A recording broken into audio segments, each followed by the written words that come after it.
fifth chapter of the book, which is titled as Empathize and Define. Now, what is empathy? Empathy is your ability to understand other person's pain, what the other person is thinking, what he or she is going through in a proactive manner. And empathy is not same as sympathy, because sympathy is reactive. Someone has to come to you and pour the heart over you, and then you understand, oh, that's your problem. Whereas empathy is required. But empathy is also very rare. While humans are empathetic, not all humans are equally empathetic. And this chapter called Empathize and Define talks about how to be more empathetic in life in general, and why empathy is at the heart of design thinking. Because think about that for a moment. You're not solving some problem. You're not solving a problem. You're solving somebody's problem. And when you're talking about somebody's problem, you can't dissociate somebody from the problem. For a very long time, we have been solving problems in the isolation of the subject. Now, I have been a proponent of creative problem solving for a fairly long time. In the initial days, we had things like TRIZ, we had lateral thinking, we had blue ocean strategy, Scamper, and a whole bunch of methods of problem solving. But what really distinguishes design thinking from the hitherto techniques is the fact that in design thinking for real, we are bringing the subject to the forefront.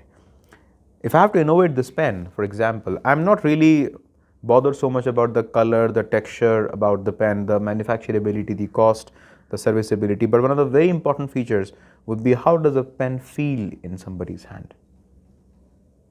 And unless and until I am thinking from that perspective, any amount of effort on the functionality doesn't get results. And equally true is the fact that design is not aesthetics. As Steve Jobs very famously quipped, design is not how it looks, design is not how it feels, design is how it works. So to really think about the functionality and the aesthetics married together when you are talking about design, and that comes only when you are parking your own judgment.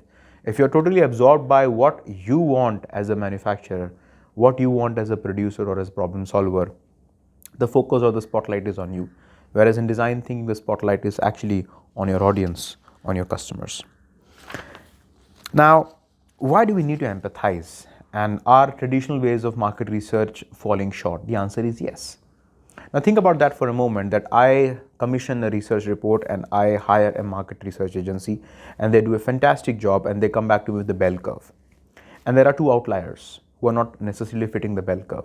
Most likely they'll remove the outliers because the data should look clean, and they'll present me a data, and believe me, no market research agency would risk any amount of surprise to their customers.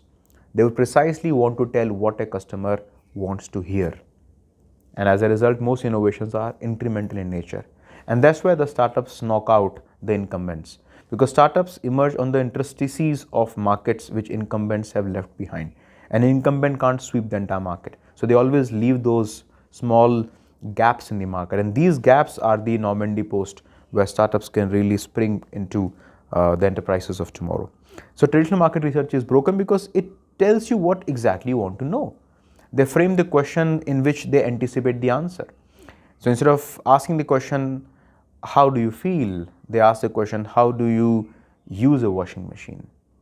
So the questions are very close-ended, and as a result, nobody really is surprised. And that's what the real innovation and the real startups are born, when you are observing how exactly people do rather than asking what they do. Because frankly, do you know why you do what you do? You do not know. Most of what we are doing, as Daniel Kahneman would say, 95% of what we are doing is system one thinking. It is so automatic, subconscious, thoughtless, error prone, that you do it as a second nature, as a muscle memory. And when somebody really corners you in a focus group discussion or an interview or in front of a camera, what is the likelihood that you will let alone remember or confess that you goofed up? You would not do that, right? So traditional market research is only to satisfy what you already know and not really to teach you something. And that is where in this chapter I talk about multiple methods for how to identify your customers, how to go about listening to them more clearly, and how do you create new channels of talking to the customers, how do you make sense to the customers. And in this today's economy where data is pervasive, technology to access data is pervasive, customer is talking so much about her likes and dislikes, you have to be a good listener. It's not so important to answer as much as to pose good questions. And once you pose good questions, the customer would fill in the data for all of you. Which means that, on the lines of what Mahatma Gandhi said once, be the change you want to see.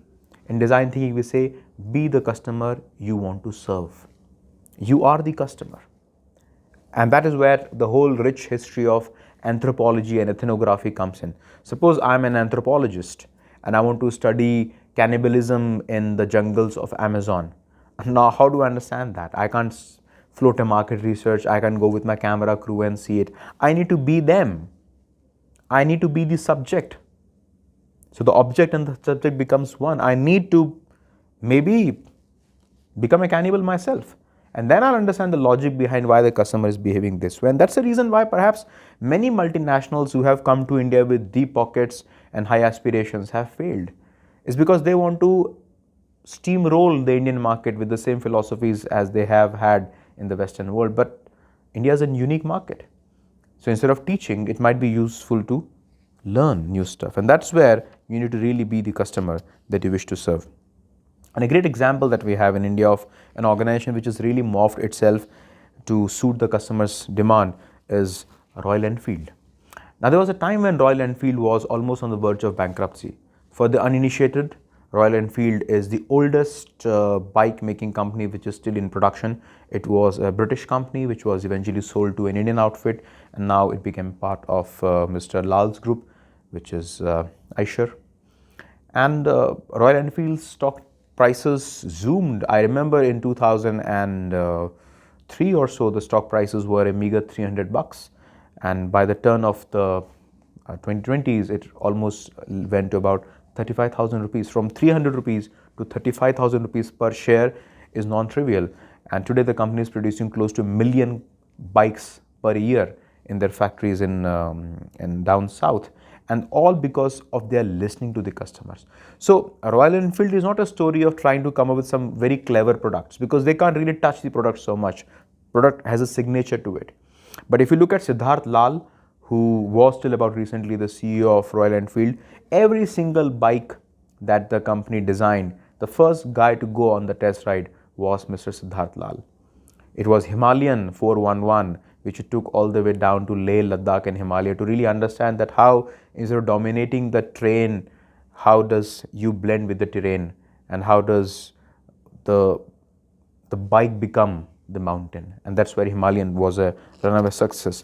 And how many people that you know of where the CEO is willing to really be the customer, not sit with the customer, actually go through a back-baking ride, and that's where real insights come from.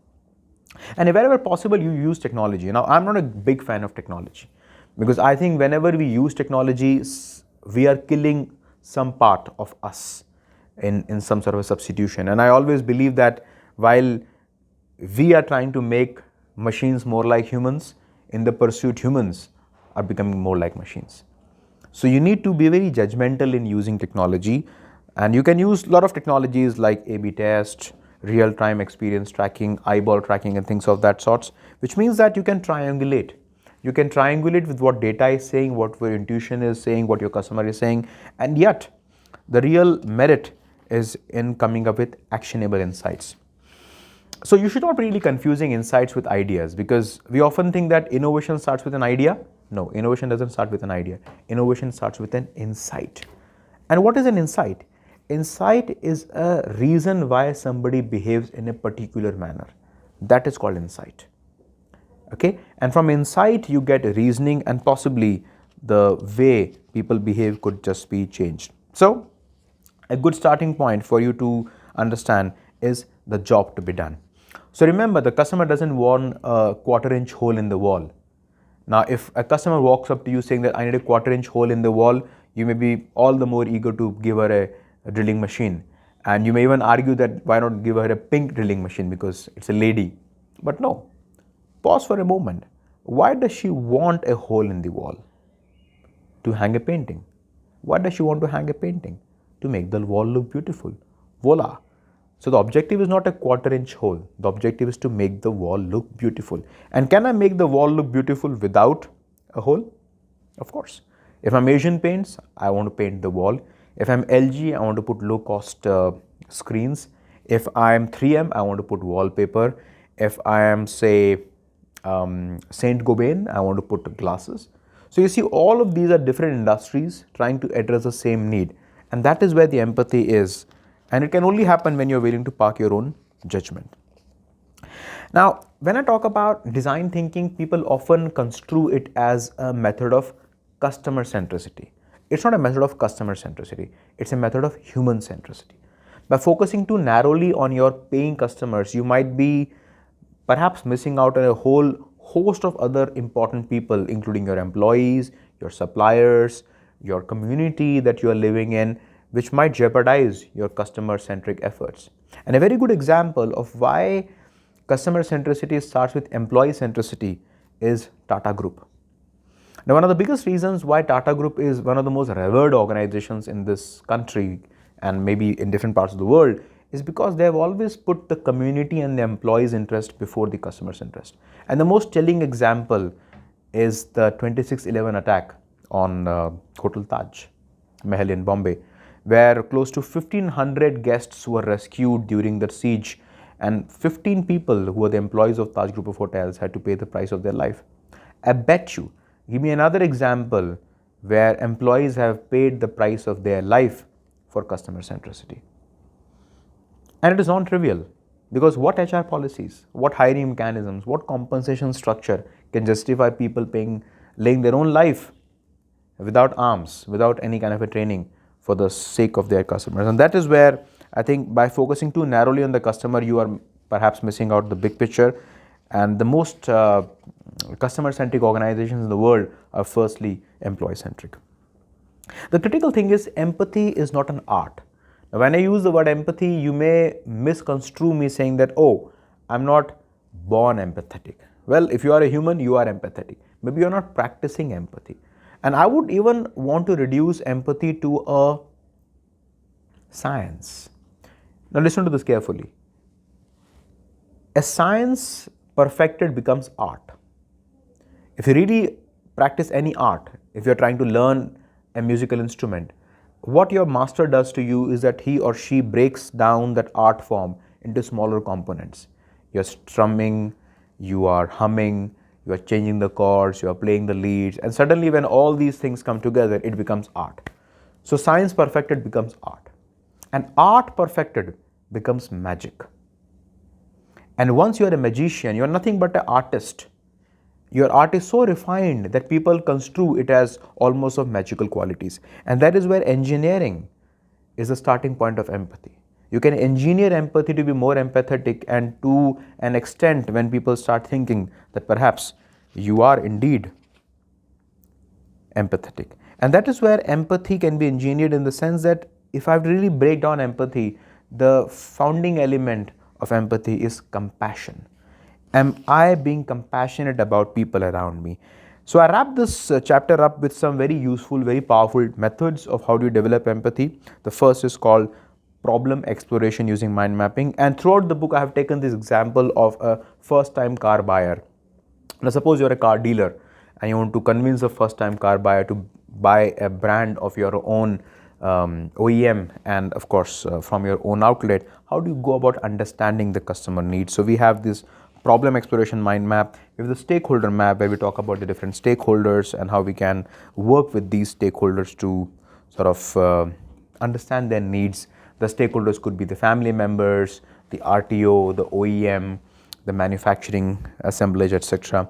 We have the customer journey map, where we talk about the actual journey the customer goes through when he or she is thinking about the car, actually massaging the family to get the right car, mustering the finances, buying the car, driving the car, getting it maintained, and perhaps retiring the car one day. The empathy map, where we talk about the various things that the customer may be thinking, saying, feeling, doing while or before the purchase of the car.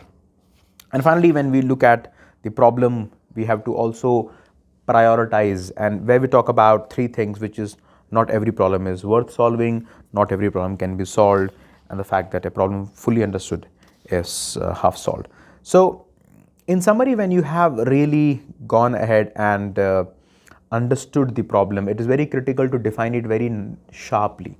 because one of the surest recipes of failure for you would be to try to solve all the problems. And a good sort of a rubric for you to think about defining the problem is defining it in the way that it has an impact, that you're solving an impactful problem. You're not defining it in too constrained fashion, but also at the same time it should have some legitimate constraint and equifinality, which means it should have more than one ways of getting solved. So this was a big chapter, Empathize and Define, because empathy itself is a very, very laborious job. But what I try to convince with this chapter is that don't think of it as a God gift or that you can't be more empathetic as a human being. I guess all of us have the ability of being empathetic, provided we pay attention to it. And in the world of AI dominance, I think what we should really preserve is the humanness, and the sine qua non of humanness is empathy. So I hope this piece was valuable to you. That was your chapter number 5, which is Empathize and Define. So we are midway through the book. The next chapter would be on ideation. So stay around.